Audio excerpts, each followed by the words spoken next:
Jordan with the step. Jordan puts it down. 25 for Michael Jordan. And here are the Wizards right back down by 10, and the Knicks will talk it over. Hey, this is preseason. Didn't I read somewhere where they said he lost a step and couldn't jump quite as high? Well, we may have to play this again tonight. I was getting ready to say, who was that idiot that called him Floor Jordan? Seconds to play in regulation, so Cleveland can play for the last shot should Jordan make this one. And he does to give the Wizards the lead by 1. See if the strategy pays off. Miller, alley-oop from him, he missed it. Gets the rebound and scores. Well, that was due to the fact Washington had to make a series of switches, and it ended up having Whitney on Chris Mims. They recognized that, threw the lob pass up, and Mims was able to take advantage of his height. And just 1.6 seconds remaining. This is going to be a difficult pass for Popeye. He got the 7-foot Mims, who's going to be all over him, trying to force the pass to go up in the air and give his teammates a chance to react. So here we go with 1 and 6/10 seconds left. Wizards need the bucket for the win. Jordan the jumper. Got it! He got it at the buzzer! Jordan does it to Cleveland again! Do you believe that? Oh. Jordan is the Cavalier killer! And no time. What a shot by the greatest player of all time!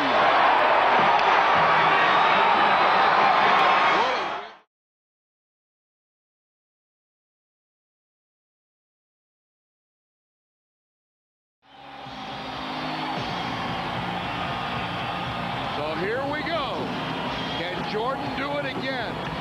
Popeye Jones to inbound. It's the same setup. Hamilton off a screen. Michael. Jordan with 4 seconds. Fakes, shoots. He did it again! He did it again! He did it again! Michael Jordan, the greatest player of all time.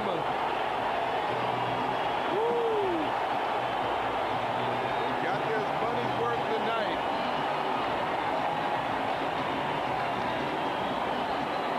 Can you believe that? I tell you, Shawn Marion is not a bad defensive player. Saw the dejected look on the face of Stephon Marbury, who missed that free throw. But watch this, he winds the clock down. Marion, a good defensive player, the one pump fake, then he gets the fade away. Nice jump shot.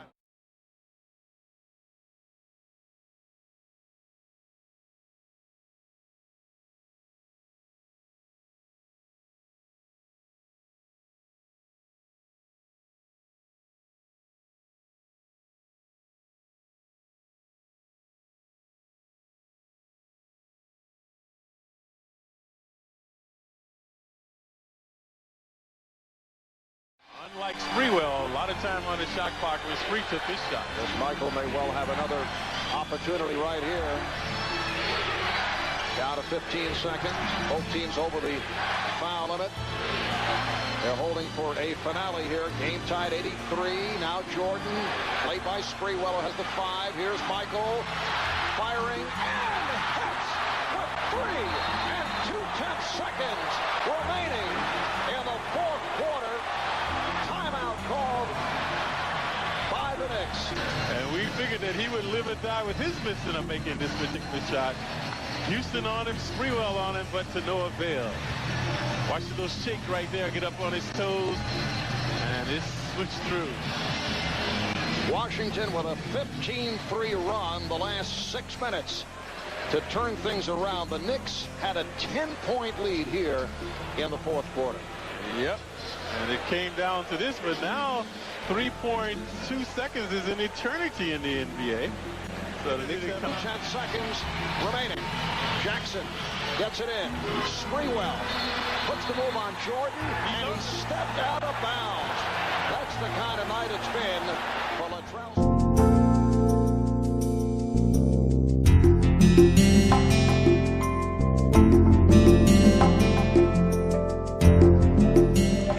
There's the head coach of the West, Rick Adelman of the Sacramento Kings. This is his second All-Star coaching appearance in the last 3 years. The Kings at 34-17 at the break. That's the second best record in the West, right behind Dallas. Marv, I thought maybe Isaiah would bring in one more big man to rebound the basketball in case Shaq misses it. Well, he hits one of two, and the game is tied at 1:36. They have the full clock. And apparently there was a problem with the clock. It just stopped. The shot clock should be turned off right now. They can run it all the way down. Well, we're down to 10 seconds remaining in overtime. And Michael has the ball, again guarded by Sean Marion. The fadeaway, yes! With 4 and 8/10 seconds remaining, the West takes a timeout. Michael Jordan, not able to hit the game winner at the end of regulation, has just given the East a 2-point lead. Marvin, as we see Michael takes the fadeaway again over the outstretched arm of Sean Marion and just hits an incredible shot right there. Again, we see it. Marion gets up into him. He's going to force him to take a tough shot. The fade, think about the strength you need to get that up. That was his 26th field goal attempt tonight. It takes a lot of energy to get this type of shot up and in. And at the end of regulation, the West failed to call timeout so they could advance and take a last shot on Jordan Smith. Here, they inbounded the ball instead of taking the timeout. Now it's in the backcourt with no timeouts left and only 3 seconds to go. 36 minutes. Bill Russell.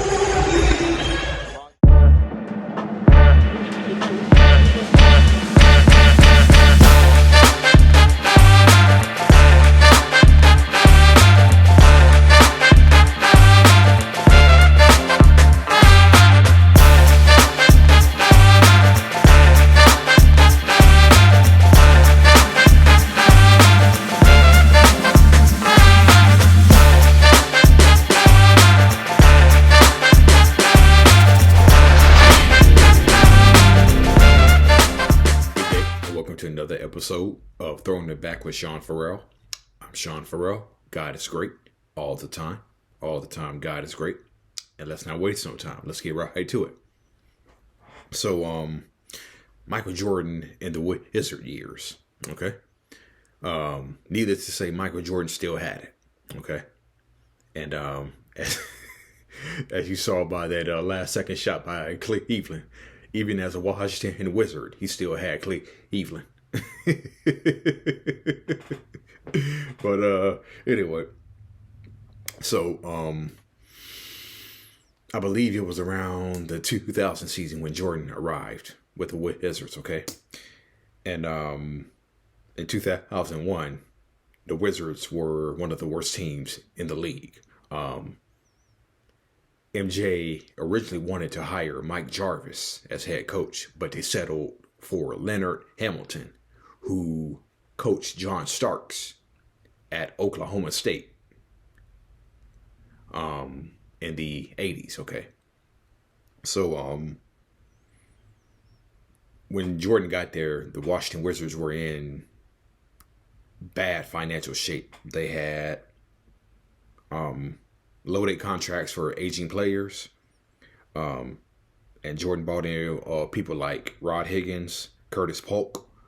The 2001 season was so bad that during the game, Leonard Hamilton actually called for security to escort Tyrone Nesby off of the bench and out of the building because Leonard Hamilton was just that upset with Tyrone Nesby. That's how much of a mess the Wizards were, to say the least. Okay. And so Jordan thought it would be a good idea to come back to teach the young players how to play and have respect for the game. Okay. It's kind of ironic now. No. I'm going to leave the MBHA alone, okay? I'm going to leave him alone for this video, okay? At least I would try, okay? Anyway, so Jordan thought coming back and playing hard, coming back would teach the players respect for the game and playing hard. Johnny Bach thought it was a bad idea. David Aldridge didn't think it was too good of an idea. And Jordan had also recruited Charles Barkley to come back with him. Okay. So, it was during the 2001 NBA Finals where Michael Jordan took a shot from Ron Artest during the pickup game while he was training for his comeback. He took a shot in the ribs from Ron Artest. And that set his conditioning back by 4 whole weeks. Okay. And so he had Tim Grover as his trainer, who you saw in the Last Dance. He had Tim Grover as his trainer. And so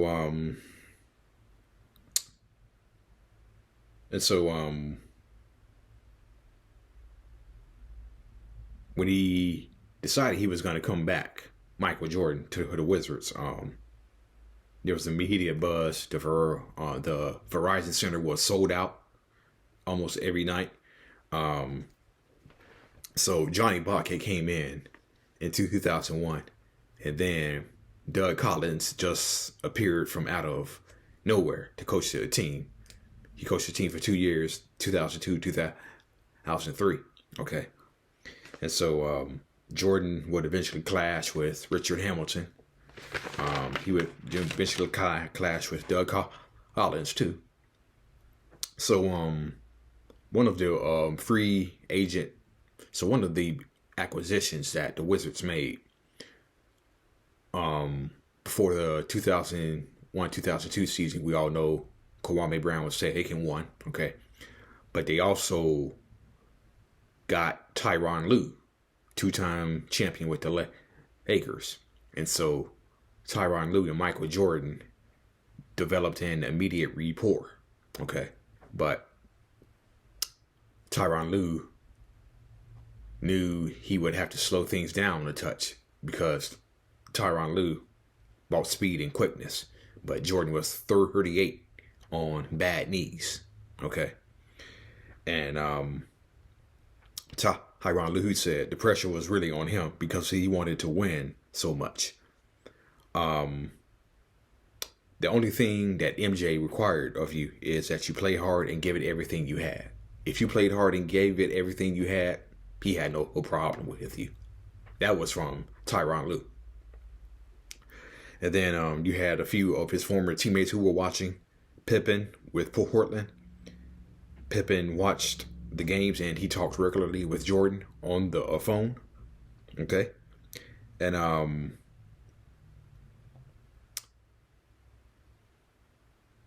teaching the Wizard players about the game, about the fundamentals, about making the chess passes or whatnot. Tex Winter often said basketball is a game of habits, okay?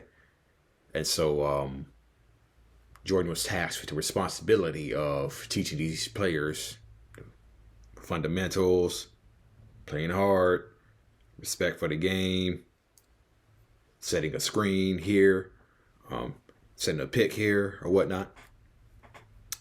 And so Steve Kerr also said, who was with Steve Kerr was in Portland in 2002. So Steve Kerr said, can he handle losing? Can the team turn the corner? That's going to drive him nuts. He's got to teach him how to play, but I don't know if he's going to be able to teach them because his competitive drive is going to take over. They don't know how difficult it is to play alongside MJ. The Wizard players should do their learning in practice because in game situations, he tends to take over. And he wants them to play at his level. Okay. So Tyronn Lue also said there were guys who weren't playing hard every night. He was the first one there, the last one to leave. He never missed practices, never missed games.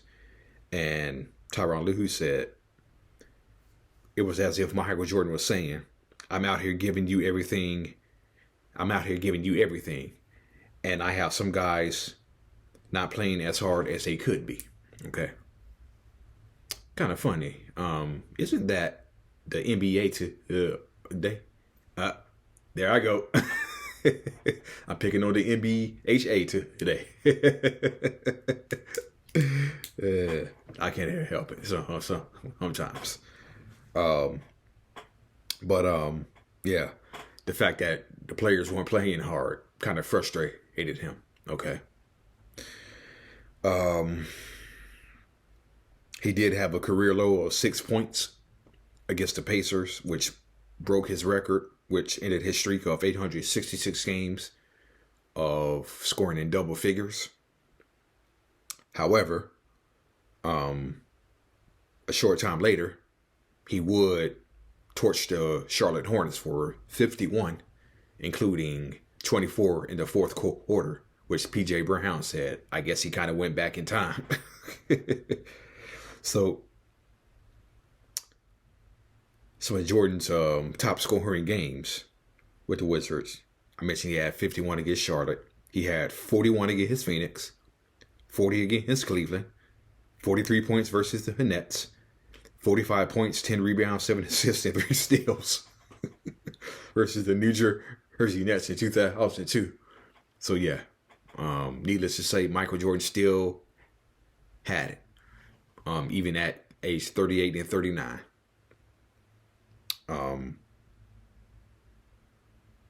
So yeah,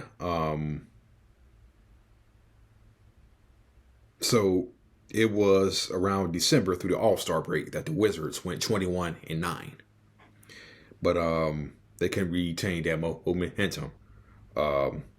Obviously, the Wizards didn't have to play Hayers. They didn't have the commitment level, neither.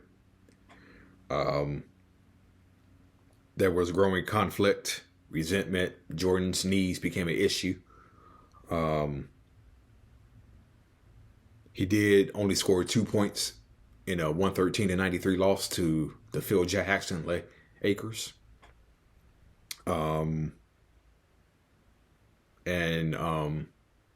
His knees just became too much, and he ended up missing the final 22 games of the 2001-2002 season. And they finished 37-45, the Wizards did. So they trade Rip Hamilton to the Pistons for Jerry Stackhouse, okay? And Jordan was saying all season, not all season, but during the preseason, he said, Jordan said he was going to be the sixth man. He was going to let Stackhouse be the guy. He was going to let Stackhouse be the guy. Jordan would be the sixth man, and he would come in and clean up with the second unit. Okay? And David Aldridge at the time said, now that makes sense. As a matter of fact, David Aldridge even picked Jordan to be the sixth man of the year based on what Michael Jordan said. But then after a few weeks, Jordan put himself right back into the starting lineup. And there were reports saying that Doug Collins couldn't stand up to Jordan or whatnot. But we all know that Jerry Stackhouse recently said he regretted playing with Michael Jordan. The only time that I did see Michael Jordan play was when the Wizards came to Memphis in 2002-2003 season. And I got a chance to see Michael Jordan play. They were playing the Grizzlies. The Wizards lost, okay? But I remember when Michael Jordan checked into the game, the whole arena stood up and applauded, including me, okay? So that's the only time I got to see Michael Jordan play. In person, I should say, okay? So I'm just glad I got to see him play in person. But yeah, he said he was going to come in behind the second unit and let Stackhouse be either guy. Then weeks into the season, He inserted himself back into the starting lineup.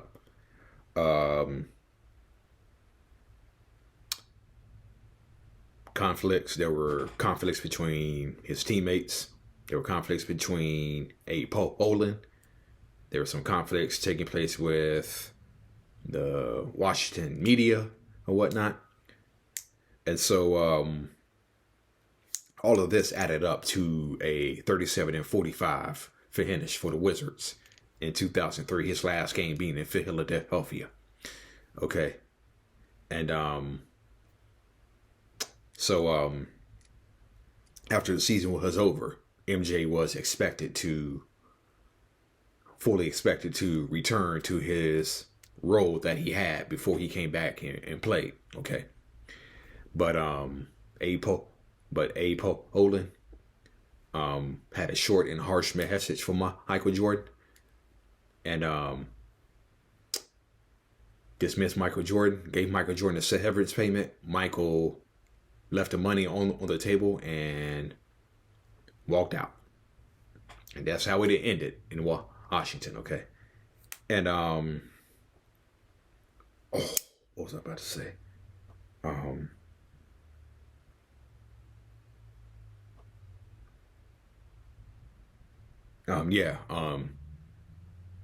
Jerry, of course, Jerry Krause was watching his every move. Jerry Krause was watching his every move. Not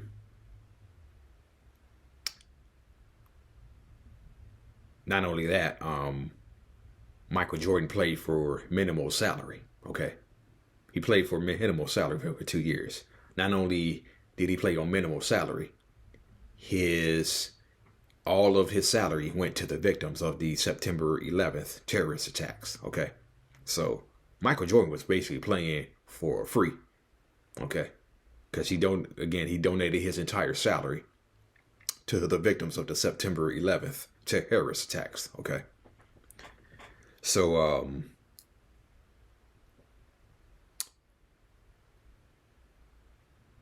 at the end of 2003, the Wizards were a mess financially when he got there. When Michael got there, a few years ago, they were losing money. The Washington Wizards were losing money, okay? And they had a lot of bad contracts. So in the 2 years that Michael Jordan was there in Washington, Michael Jordan staff, the people that Michael Jordan hired, they got rid of all the bad contracts. They cleaned up the Washington Wizards financially. I mentioned he played for minimal salary. The Verizon Center was sold out every night because of him. And he bought an estimated 30 to 40 million in profits, okay? And so when Jordan was expected to return to the role that he had, and Abe Pollin said no, the players were like, So Tyronn Lue said that was hard to take. He comes back, makes up all the money you lost in the last 5 years, and he makes it up in 2 years. Okay. That's the power of Michael Jordan, okay? For the previous 5 seasons before Jordan got there, okay, the Wizards were losing money. And he turned that around in 2 years, okay? That's the power of Michael Jordan, okay? And Tyronn Lue said, that's how you treat the guy who turned around your franchise in basically 2 years? Michael Jordan turned around the Washington Wizards financially in 2 years, okay? So, but Tyronn Lue said it was just a sad day, okay? And I know some of his former teammates didn't like it. Even NBA players didn't like it. Brent Barry didn't like it. Pippen didn't like it. Kerr didn't like it. So, yeah. So, Michael Jordan, he still had it with the Wizards. It's just the other teammates who didn't have it. All right. That's it. That's all. God bless you all. Thank you for watching Throwing It Back with Sean Farrell. I'm gone. Peace out, y'all.